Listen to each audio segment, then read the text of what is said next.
Hi, this is Dr. Mercola, and I need to clear up some serious confusion on something you most likely use or seek to avoid using every day. And what is that? Why, of course, it's salt.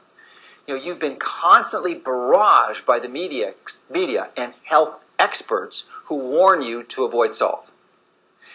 In fact, there have been studies that suggest a national program to reduce dietary salt could prevent tens of heart attacks, strokes, and deaths and trim tens of billions of dollars from the healthcare budget. Have you actually fallen for this misinformation and reduced your salt intake?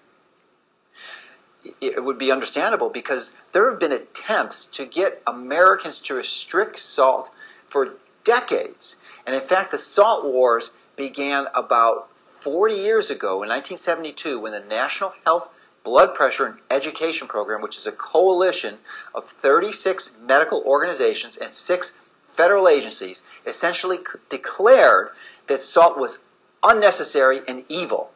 And in 1978, one researcher called salt the most dangerous food additive of all.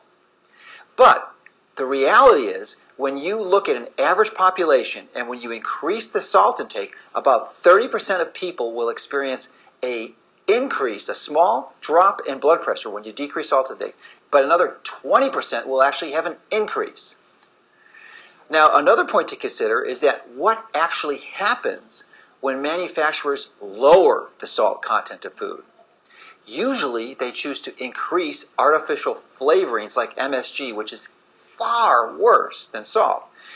So this demonization of salt is of a vital substance like salt could only happen in a society that is ignorant of the history of salt. Now, the use of salt in humans is intimately connected with our progression from a nomadic Stone Age life to one of hunter and gathering. Now, salt, as you know, is needed to make these foods taste good and also to preserve meats and dairy foods for storage and transport. And salt, in fact, and historically was considered the gift from the gods. And if you go back to ancient times, Homer referred to salt as a divine substance, and Plato described it as essentially dear to the gods. And in fact, the Celtic word for salt meant holy or sacred. Now, the quest for salt led to seeking to have salt led to development of major trade routes in the ancient world. And if you go back to Roman times, the soldiers were paid partly in salt, so much so that our word salary is derived from the Latin word for salt, which is salaria. So there's this amazing historical history of salt. Now, Western people today consume about half the amount of salt that they consume traditionally. Because before the days of refrigeration, most of our meat and fish was preserved by salting it. And interestingly, the Japanese, who have one of the highest salt intakes in the world, also have, of course, one of the highest life expectancies. Now, interestingly, last year, in spite of all this, last year, the United States Department of Agriculture, the USDA, 2010 dietary guidelines recommended to actually reduce the salt consumption to 3.5 grams a day, which is about half of what it was before, which is shocking considering that we need about 6 grams a day, which is where the 2005 guidelines were. So why do you need salt? Well, let's go over some of the specifics.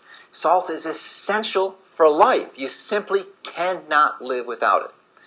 However, most people simply don't realize that there's an enormous difference between the standard refined table and cooking salt that most of us are accustomed to using and natural health promoting salts.